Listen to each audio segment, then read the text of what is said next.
En cette fin d'année 2017, ça fait rail dur au sommet des photophones entre le LG V30, le Pixel 2, l'iPhone 10, l'iPhone 8 Plus, le Note 8. Qui va être le meilleur photophone de l'année? Aujourd'hui, on commence avec un premier duel, l'iPhone 8 Plus versus le Note 8. On va les mettre dos à dos, on va les mettre face à face et voyons ce qu'ils ont dans le ventre.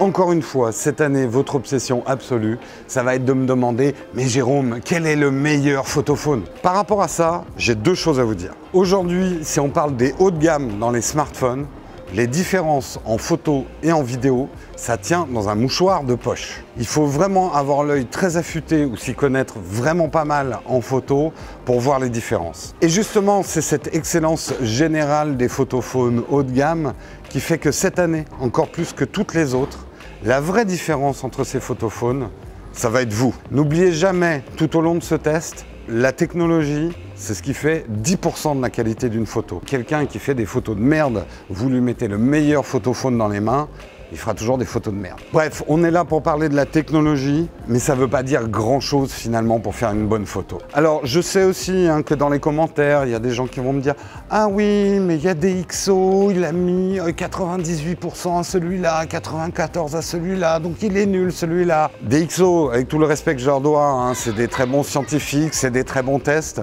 mais ce n'est qu'une donnée sur un photophone. Arrêtez de croire qu'un score va vous dire « C'est le meilleur photophone du monde ». Pareil, il y en a qui vont me dire « Ah oui, mais il y a 0,1 net, ils l'ont trouvé nul, alors pourquoi toi tu le trouves bien ?» Mais j'en ai rien à foutre, je fais mes propres tests, je fais mes propres expériences et on est là pour juger de ce qu'ils donnent, on va faire des photos, on va faire des vidéos. Non, parce que des fois, il ne faut pas me chauffer non plus avec les avis des autres. Et pour ceux d'entre vous qui sont impatients, qui ne tiendront pas ce long test, ce long duel, je vais déjà vous spoiler la fin, comme ça vous pourrez aller voir d'autres vidéos. Il n'y en a aucun des deux qui est suprême, qui domine l'autre. Ils ont tous les deux des défauts, ils ont tous les deux des qualités. Donc ça va être un test tout en nuances.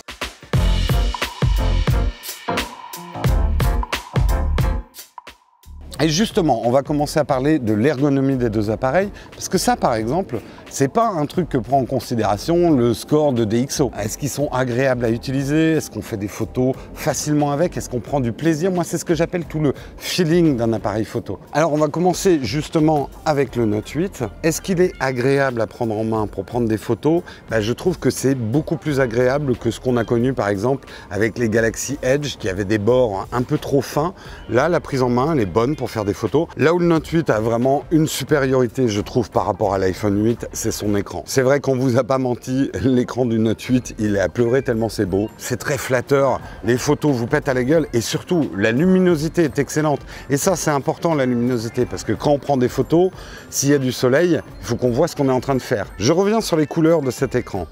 Et c'est là où c'est un petit peu un faux ami. Vous regardez vos photos avec l'écran du Note 8 que vous avez faites avec le Note 8, les couleurs sont absolument superbes, mais dès que vous mettez sur un autre ordinateur ou un autre écran, je trouve que les couleurs sont assez ternes. Autre avantage, et j'ai presque envie de dire que c'est une killer feature du Note 8, c'est son stylet. Faire de la retouche de peau directement avant de poster, sans devoir passer par un ordinateur en mobilité, c'est absolument génial. Rien que ça me ferait bien acheter un Note 8, rien que pour les photos. Parlons maintenant de l'ergonomie de la prise en main de l'iPhone 8 Plus. Je ne vais pas vous refaire le test que j'avais fait. Le design est très vieillot. La prise en main n'a pas changé depuis l'iPhone 6. C'est une bonne prise en main pour faire des photos. Apple a fait ce qu'il pouvait de mieux avec cette vieille technologie d'écran, mais en termes de luminosité, on est quand même très très loin de ce qu'on obtient avec l'OLED. Vivement l'iPhone 10. Il y a une nouveauté avec l'iPhone 8 Plus que je n'aime pas pour la photo, le mode True Tone.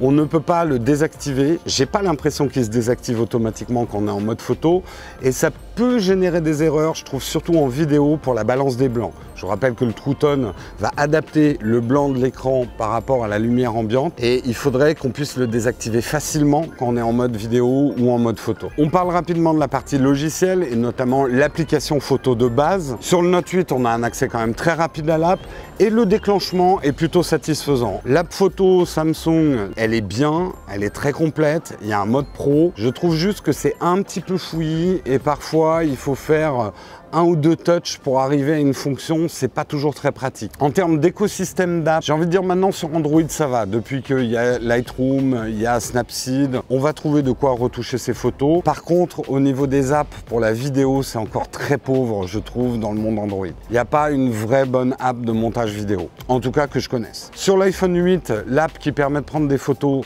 elle est simple, certains vont dire simpliste, on n'a effectivement pas du tout de mode pro. Je trouve qu'ils auraient pu le mettre, le mode pro, quitte à le cacher pour qu'on puisse l'activer ou le désactiver selon notre niveau utilisateur. Apple continue un petit peu à nous prendre pour des neuneux. Après, cette app, elle a ça de bien, c'est qu'elle est extrêmement rapide, extrêmement intuitive, et pour faire vraiment de la photo point and shoot, waouh, je prends une photo, bim, je me prends pas la tête, je trouve qu'elle est plus rapide que ce que je connais dans le monde Android. Mais voilà, le fait est, c'est que si vous voulez vraiment profiter à fond des capacités photo et vidéo d'un iPhone, il va falloir utiliser des apps tierces et pas des apps natives Apple. iOS 11 nous amène un nouveau format au niveau de la photo et de la vidéo et c'est bienvenu.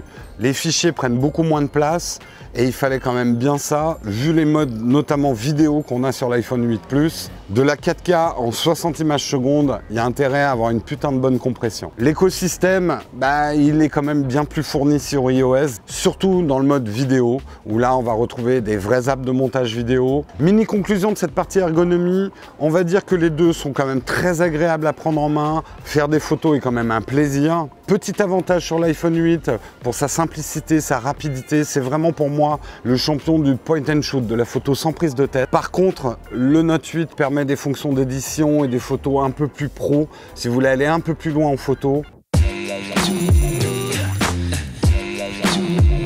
Et maintenant, on va voir un petit peu ce que j'appelle moi les photos faciles. C'est les photos en plein jour, quand il y a du soleil, des photos qu'on fait en vacances, des photos pas trop compliquées, de gens, d'objets, d'animaux, ce genre de choses, où on laisse généralement son appareil en automatique. Ça va nous permettre justement de voir comment il gère le mode automatique, quel est le piqué, quel est le traitement des couleurs.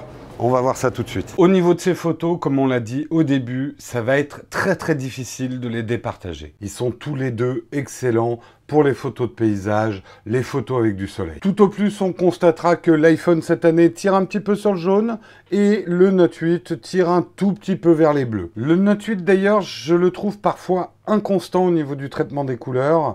Il donne parfois des résultats un petit peu surprenants, mais globalement, et cette année, c'est lui qui a des photos un petit peu ternes, un petit peu comme si les ingénieurs de chez Samsung avaient diminué le contraste pour pas qu'on ait des photos trop pétards avec l'écran OLED. Côté iPhone 8, les photos sont quand même beaucoup plus contrastées que l'année dernière. Ça devrait ravir ceux qui aiment poster directement sur Instagram, no filter. Pour les deux appareils, le piqué est assez extraordinaire.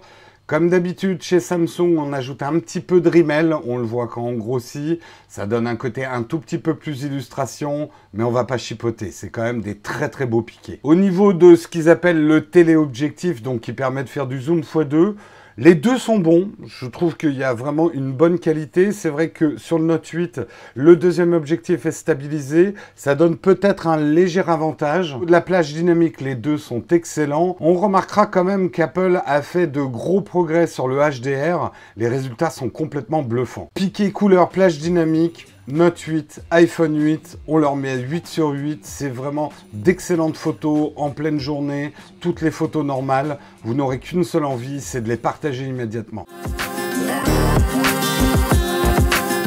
Le jour est en train de se coucher doucement et c'est le moment idéal justement pour parler de la photo en basse luminosité et de la photo en mouvement, parce qu'effectivement c'est là où souvent la différence va se jouer avec les smartphones, les photophones, milieu et bas de gamme. L'excellence de l'optique, les performances du capteur, c'est ça qui vont permettre de saisir des photos en obscurité ou en quasi-obscurité, ou alors des mouvements rapides. Ça fait une ou deux générations que les Galaxy sont plutôt dominants dans le sujet de la photo en basse luminosité, parfois même un petit peu trop. Une photo au Galaxy S8, on avait un peu l'impression qu'il faisait grand soleil à minuit. Les iPhones étaient un petit peu à la traîne. Ça allait un peu mieux avec l'iPhone 7, on va voir ce que ça vaut avec l'iPhone 8. On va le voir tout de suite, Samsung garde tout de même l'avantage. Hélas, parfois en exagérant un petit peu. Sur cette photo, je peux vous dire par exemple que l'iPhone retranscrit bien mieux la luminosité de ce moment et de cet endroit. Mais à y regarder de plus près, Samsung s'en sort quand même bien mieux dans le traitement de l'image et du bruit. Sur les photos en très très basse luminosité, là aussi Samsung traite mieux le bruit, quitte à créer de grands aplats et à effacer un petit peu du détail. Mais on peut quand même constater que l'iPhone a fait de gros progrès dans ce type de photos, et justement sur des photos à moyenne et basse luminosité, je trouve qu'il mesure un petit peu mieux, de manière pondérale, la luminosité, comme vous pouvez le voir dans celle-ci. Donc il donne une meilleure valeur moyenne. Je ne vais pas m'étendre sur le flash, vous savez que je ne suis pas fan des flashs de smartphone, et honnêtement, je n'ai fait qu'une seule photo avec, juste pour le test. L'iPhone a l'air de un peu mieux gérer l'ambiance globale, adoucit le flash, alors que sur le Note 8, on a vraiment affaire à un lapin dans les phares de bagnole. Pour la photo en mouvement, la photo basse luminosité ou capturer un sujet en mouvement, c'est finalement la même chose. La capacité d'un appareil à capter beaucoup de lumière, soit quand il n'y en a pas beaucoup, pour la photo en basse luminosité, soit dans un laps de temps très rapide. Dans le cas de nos deux protagonistes, les rafales sont vraiment super performantes. On remarquera au passage que les autofocus se débrouillent super bien quand on sait que c'est pas facile pour un autofocus de suivre une bulle de savon.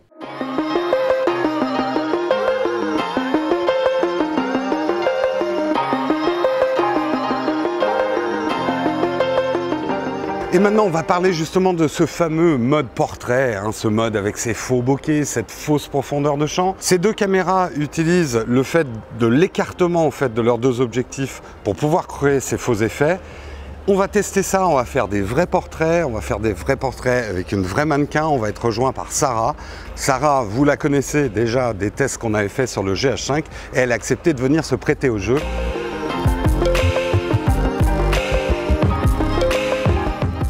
Le Note 8 est le premier Galaxy à adopter un deuxième objectif et le moins qu'on puisse dire, c'est que pour un coup d'essai, c'est un coup de maître. Comme vous pouvez le voir dans ces photos, Samsung maîtrise très bien le 3D mapping qui permet de créer cet effet de fausse faible profondeur de champ. Le flou artistique d'arrière-plan, qu'on appelle le bokeh, est plus prononcé que sur les portraits de l'iPhone et il reste éditable même après avoir pris la photo, ce qui n'est pas possible d'ailleurs sur l'iPhone à moins d'utiliser une appli tierce. Le Note 8 maîtrise bien mieux les notions de profondeur et va parfois flouter progressivement l'arrière-plan alors que sur l'iPhone, tout ce qui n'est pas un visage va vite partir en pâté gaussien. Le traitement des peaux et des couleurs est beaucoup plus doux sur le Note 8, même s'il a toujours cette tendance à partir un petit peu dans les bleus et qu'à mon avis, il lisse un tout petit peu trop les peaux. Mais à l'inverse, l'iPhone applique des contrastes trop durs sur les carnations et les résultats, sans être moches,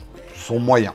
Bref, pour moi, le Note 8 est le grand gagnant du mode portrait, une bien meilleure maîtrise de l'exercice, même si, et on est bien d'accord, pour les deux, les résultats sont quand même très aléatoires, la gestion des cheveux notamment laisse encore bien à désirer et aucun d'entre eux par exemple ne gère le flou d'avant-plan. On est encore très loin de ce qu'on peut faire avec un appareil photo dédié, avec un objectif à grande ouverture. Mais ne boudons pas notre plaisir, c'est quand même bien sympa de pouvoir faire des choses comme ça avec un appareil qui tient dans votre poche. On va prendre une minute pour parler justement des avantages d'un smartphone par rapport à un réflexe ou un hybride pour faire du portrait. Certes, vous n'aurez pas d'aussi belles photos, on va pas se mentir. Là, je vous montre des photos qu'on a fait avec Sarah, avec le GH5 et des bons objectifs, ça n'a quand même rien de comparable. Mais autant Sarah, elle sait poser, parce que c'est pas ton job, mais en tout cas, tu as l'habitude de poser devant des gros appareils, autant vos amis risquent de se crisper. Si vous sortez le gros matos,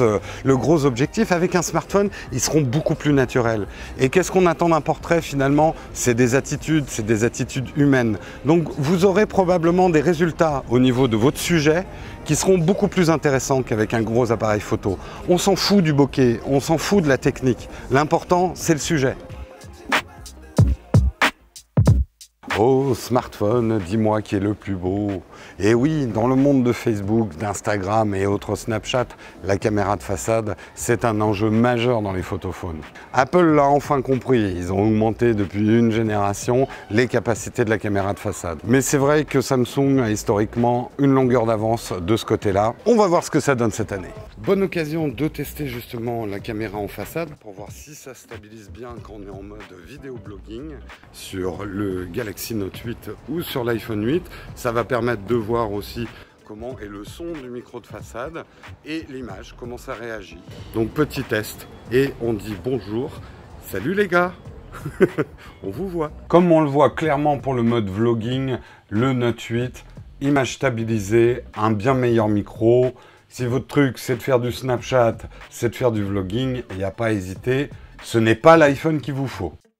Au niveau selfie, ce n'est pas la même longueur focale. Moi, je trouve que c'est plus naturel chez l'iPhone. Mais je sais que vous allez préférer le grand angle du Samsung. Parce que c'est la mode. Sinon, je trouve que l'image est un petit peu molle côté iPhone. Manque un peu de contraste côté Note 8. Bref, si c'est votre type de photo préféré, il n'y a pas à hésiter. C'est le Note 8 qu'il vous faut.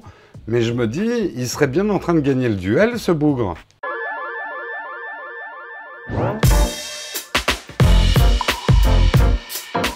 On va parler maintenant de la partie vidéo. Vous savez que pour moi, dans le choix de mon smartphone de l'année, la partie vidéo, c'est une partie essentielle. Effectivement, c'est des outils de travail pour moi. Je mélange très souvent des plans venant du smartphone avec des plans venant de la caméra principale.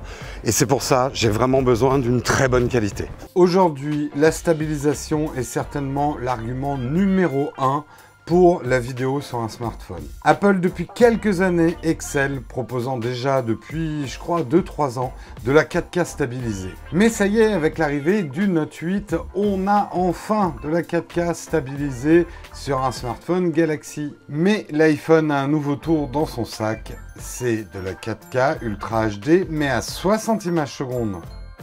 Il propose aussi d'autres fréquences d'image vachement intéressantes pour les vidéastes, du 240 images secondes en 1080p. Alors, tout ça, vous vous dites, c'est juste bon pour les vidéastes. Moi, je m'en fous, j'ai juste envie de filmer mes vacances. Vous verrez quand même vos vacances à 60 images secondes. Ça va vous permettre de faire des ralentis cinématographiques et de faire du 240, de prendre des scènes d'action et rendre des scènes vachement intéressantes à regarder. Le ralenti, c'est quand même quelque chose de magique. On peut leur reconnaître ça, un sacré tour de force de la part d'Apple d'avoir mis ces fréquences dans un smartphone. Il faut un sacré processeur pour traiter des images comme ça. Alors, on peut avoir ces fréquences d'image sur le Note 8, mais pas à ces résolutions-là. Pour le 240, ça va être par exemple du 720p, 60 images secondes, vous serez en 1080p. Mais en dehors de cette différence sur les fréquences, qui est majeure, les deux caméras ont des très bons comportements. Les transitions, on va dire, de la lumière jusqu'aux parties sombres sont beaucoup plus douces que ce qu'on a connu d'autres années. Et la stabilisation, qu'on soit à main levée ou qu'on soit en train de marcher, comme vous le voyez maintenant, offre des résultats vraiment impressionnants. Au niveau de l'autofocus, c'est pareil, j'ai pas constaté de perte ni d'un côté ni de l'autre. J'ai pas fait de test extrême, mais franchement, de ce côté-là, tout marche bien. Alors, évidemment, moi je suis un vidéaste, donc ma préférence va largement à l'iPhone parce que ces fréquences, c'est important pour moi. Mais quand même, coup de chapeau à Samsung d'avoir réussi à faire de la 4K stabilisée. Ça n'en a pas l'air, mais c'est pas si simple que ça. On arrive tout doucement à la conclusion de cette vidéo. Cette année, volontairement, je n'ai pas voulu la rendre trop technique. Je vous ai pas parlé de taille de pixels, de taille de capteur, d'ouverture. J'ai même enlevé tout un paragraphe que j'avais fait sur le RAW parce que c'est peut-être un petit peu technique pour certains d'entre vous. Si vous voulez savoir ce que c'est que le RAW sur les photophones, j'ai fait une vidéo sur le sujet. Mais je voulais vraiment faire un test d'utilisateur, qu'on regarde surtout des photos, des résultats, qu'on se prenne pas trop la tête avec des fiches de spec. Je pense que ce qui vous intéresse le plus finalement, c'est mon avis. J'ai trouvé ces deux photophones vraiment superbes. Ils sont bourrés de qualité, que ce soit en photo ou en vidéo, on est à un très haut niveau. Mais s'il faut trancher, le conseil que je vous donne, c'est si votre priorité, c'est vraiment les photos, vous serez certainement plus heureux avec un Note 8. Si votre orientation, c'est plutôt de faire des vidéos, vous serez peut-être plus heureux avec l'iPhone 8 Plus. Même si Samsung, avec ce Note 8, commence à aller dans le bon sens pour la vidéo, pour moi, ils n'y sont pas encore et Apple a encore une longueur d'avance. Au final, ce duel est peut-être un petit peu vain parce que le Note 8, l'iPhone 8, ils vont être balayés par l'actualité, puisque maintenant arrive l'iPhone 10, arrive le LG V30, arrive... Ah non, merde, il n'arrive pas en France. Arrivera peut-être un petit peu le Pixel 2. Ça promet encore de beaux duels en 2018. J'attends bien sûr vos avis dans les commentaires. Qu'est-ce que vous avez pensé de ce que vous avez vu? Je ne me montre pas à la fin de cette vidéo parce que je sors de 10 heures de montage non-stop pour pouvoir terminer cette vidéo et j'ai vraiment une sale tête. Mais n'oubliez pas de nous encourager si vous avez aimé cette vidéo et que vous voulez en voir d'autres. Vous nous mettez des likes, vous nous partagez autour de vous et si vous le souhaitez, vous pouvez nous soutenir sur Tipeee. À très bientôt.